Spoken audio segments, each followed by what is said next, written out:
2025년 10월 1일 현재 미국에서는 정부 셧다운 우려와 증시의 견조한 상승세, 그리고 트럼프 행정부의 정책이 가장 뜨거운 이슈입니다. 특히 도널드 트럼프 대통령 당선 이후의 정책적 변화가 경제 증시에 큰 영향을 미치고 있습니다. 경제 및 증시 동향. 셧다운 위기 속 증시 강세. 10월 1일 뉴욕 증시 3대 지수는 3거래일 연속 강세를 보였습니다. 투자자들은 연방정부 셧다운 가능성에 따른 경기 둔화 우려로 연방준비제도 패드가 금리 인하에 나설 것이라는 기대를 키우고 있습니다. 다우지수 사상 최고치 경신. 셧다운 위기 속에서도 다우존스 30산업 평균 지수는 사상 최고치를 기록했습니다.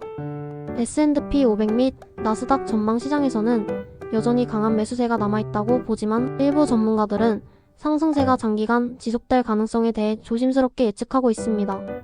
특히 매그니피센트 7과 같은 일부 기술주가 시장을 주도하는 경향이 계속될 것으로 보입니다.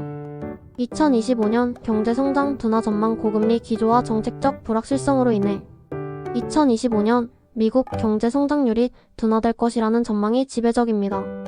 소비자 및 정부 지출 감소가 주된 원인으로 지목됩니다. 정부 및 정치 주요 이슈.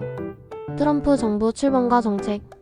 반도체 연구 지원 중단. 트럼프 정부는 전임 조 바이든 정부가 추진했던 74억 달러 규모의 반도체 연구개발 이니셔티브 자금 집행을 중단하여 업계 혼란을 야기했습니다. 제약사 약값 인하. 트럼프 대통령은 화이자 등 일부 제약사들과 약값을 인하하는 대신 관세 부과를 면제해주는 협상에 합의했습니다.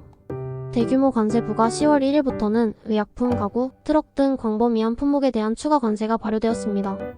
정부 셧다운 위기. 공화당과 민주당은 회계연도 시작일인 10월 1일을 앞두고 예산안 협상의 난항을 겪으며 정부 셧다운이 현실화될 위기에 처했습니다.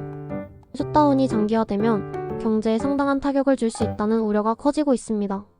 대법원 판결과 외교정책. 트럼프 정부는 대법원의 판결을 통해 외교 원조 예산을 삭감할 권한을 확보했습니다. 또한 가자 평화 계획을 놓고 하마스의 최후 통첩을 날리는 등 중동 문제에 적극적으로 개입하고 있습니다. 바이든 관련 소식.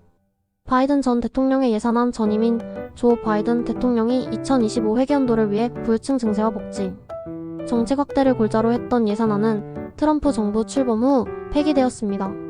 정치적 논쟁. 트럼프 정부의 정책 기조가 바이든 정부와는 상당히 달라 혼란과 정치적 논쟁이 계속되고 있습니다. 특히 전 정부의 정책 중단과 관련된 논란이 지속되고 있습니다.